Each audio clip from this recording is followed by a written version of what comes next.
Hello guys, collective reading tayo. Tanong lang natin bakit mo nakilala yung person mo? Okay? Anong dahilan kung bakit mo nakilala yung person mo? Tingnan lang natin kung ano yung lalabas. Be open-minded, hindi halos lahat makaka-resonate. Piliin nyo lamang. Bakit mo nakilala yung person mo? Give me the message. Okay, meron ditong reverse strength. Then, meron ditong 7 of Wands.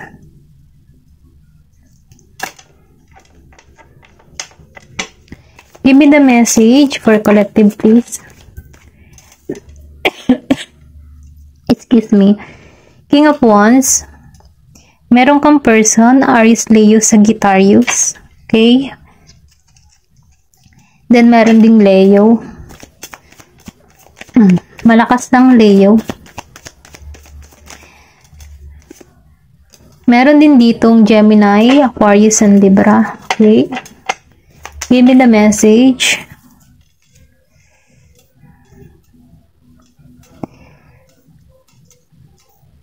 Ang tanong natin, bakit mo nakilala? Or bakit kayo pinagtagpo ng tao na ito? Ano bang may dudulot nitong tao na ito sa'yo? Okay. Then, 10 of Swords. Gemini, Aquarius, Libra.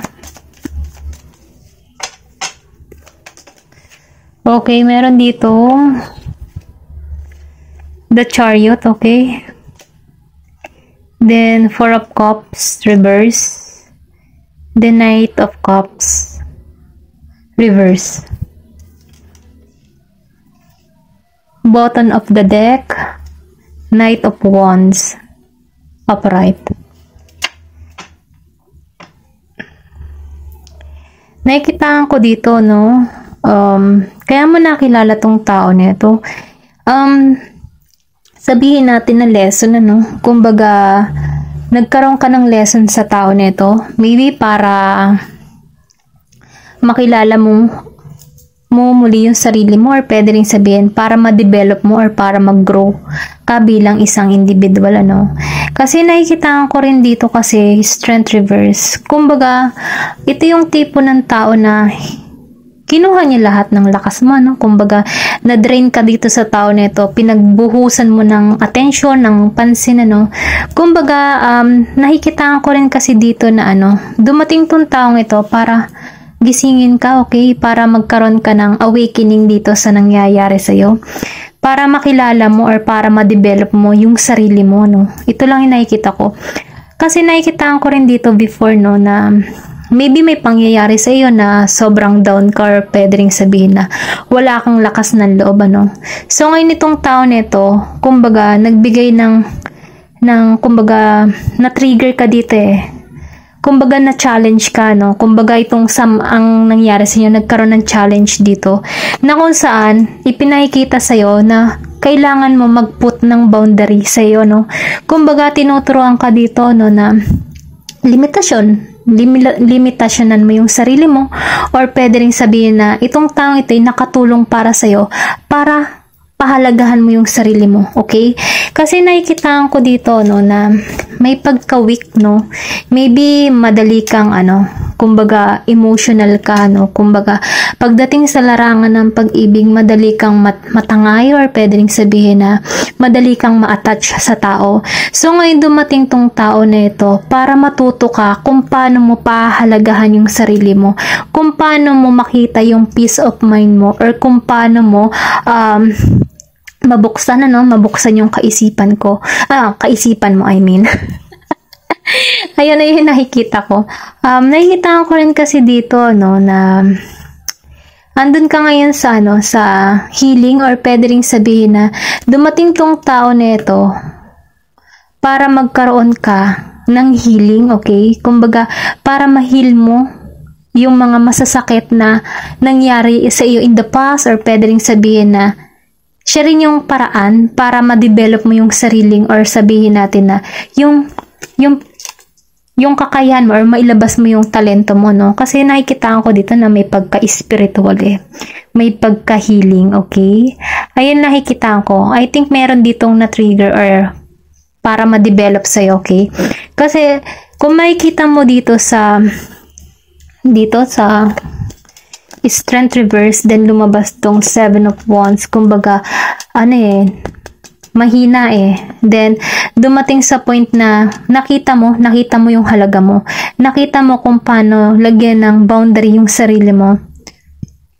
Then, nakikitaan ko rin dito na para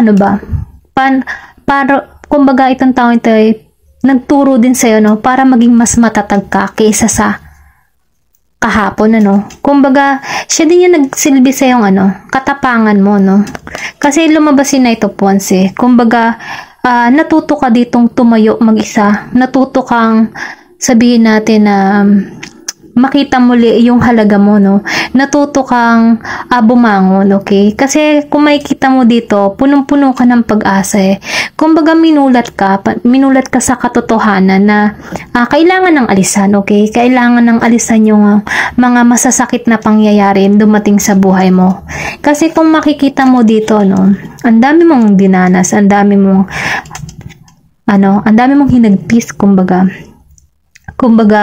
nasasaktan ka, sobrang pangyayari, no? Maybe itong taong ito nakatulong din sa'yo para makabangon kang muli, okay? Ito lang yung nafe-feel ko. Pero kung ikaw man ay nasa sitwasyon sa panahon ngayon na nasasaktan ka dito ka patungo, no? Sa pagiging individual na, no? Kumbaga sa pagiging mong yung alam mo yon, yung maprotektahan yung sarili mo. Kasi maybe ikaw yung tipo ng tao na mapagbigay, mapagmahal, binibigay mo lahat-lahat ng nasa sa iyo. Hindi ka nagtitira sa sarili mo. So ngayon, I think marami kang past in a relationship na gano'n ng pattern, Kumbaga, dito, na-trigger ka. Kumbaga, binibigyan ka na dito ng pinaiisip na sa'yo na mahalaga ka, okay? Protektahan mo yung sarili mo, okay? Huwag mong ibigay lahat, okay? Kumbaga, ginigising ka dito na hindi ka dapat ginaganon. Ito lang yung nafe-feel ko, no? Kasi, nakikitaan ko kasi dito na marami kang sakit dusa na nangyari sa'yo. Pero ganun pa man, meron ditong puting kalapate, no? Kumbaga, pinaiisip sa'yo, binibigyan ka ng lakas at loob, na bumangon muli. Kaya, darating ka sa point na to, si King of Wands. Kumbaga, aalisan mo to Kumbaga, maliliwanagan ka dito. Then, nakikitaan ko rin kasi dito na merong oportunidad na naghihintay sa'yo, okay? Masakit man yung mga nangyari sa iyong buhay, no? Kumbaga, inalisan mo to, na-stuck ka man minsan sa sitwasyon, kasi emotion mo din ang kalaban mo dito Parang tinuturuan ka dito kung paano mo i-handle yung sitwasyon mo, or sabihin natin, i-handle yung emotion mo, kung kailan ka magiging kumbaga yung emotion mo, kung kailan mo lang siya pagtutuunan ng pansin sa iba, tinuturuan ka dito na huwag lahat ibigay, ibigay yung attention, Kumbaga, tinuturuan ka ditong bigyan ka ng limitasyon para sa iyong sarili, okay?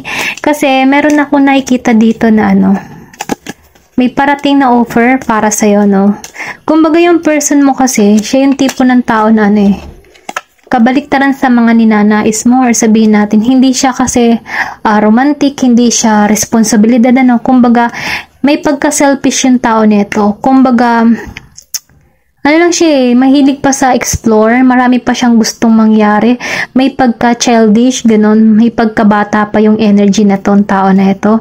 Pero sa tingin ko, kahit ganun pa man, inalisan mo to, nakikita ko to na madidevelop ka dito. Kumbaga, kahit na-experience mo tong masasakit na pangyayari sa'yo, meron din tong positive feedback para sa'yo, kasi meron ditong growth na nangyayari na sa'yo, okay?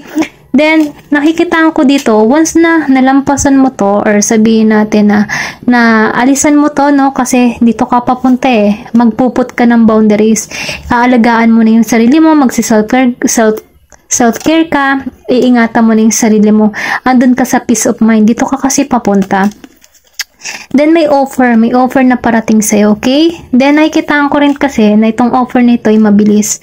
Kumbaga, darating din yung point na may pagka-balanse na ang mangyayari at magaganap sa iyong buhay. Kumbaga, aral lang tong nangyayari sa iyo para malaman mo kung ano yung halaga mo at kung paano mo i-disiplina din yung sarili mo, or sabihin natin, limitasyonan yung sarili mo kung sino lang yung bibigyan mo ng tamang atensyon. Kasi nakikita ko rin kasi dito na ikaw yung tipo ng tao na bigay ng bigay lahat ng atensyon. Ikaw lang yung bumubuhos, o sabihin natin na ikaw lang yung bumubuo ng isang relasyon, pero hindi ka man lamang nabibigyan ng, alam mo yun, sapat na pagmamahal. Kumbaga, iba yung mindset mo, mayroong growth, samantalang yung person mo, something na may kakaiba, na nadadala ka, okay? Kumbaga, nadadala ka sa emotion na nararamdaman mo, kaya tinuturuan ka dito para maging matatag ka. Kasi nakikita ko dito na weak ka naging kang mahina dahil sa pagmamahal. Kumbaga, ito yung naging kahinaan mo, yung sobra-sobra mong pagmamahal. At dito ka tinuturo, na protektahan mo yung sarili mo. Kumbaga, hanapin mo muli yung sarili mo, or mahalin mo yung sarili mo, okay? Kasi, meron dito tao parating sa'yo, mag-o-offer ng mas higit dun sa tao na nanakit sa'yo. Kasi, meron ditong mabilis may pagka yin and yang balance, okay? Kumbaga, nababalanse para sa'yo. Ayun na yun nakikita ko, Thank you for watching and love.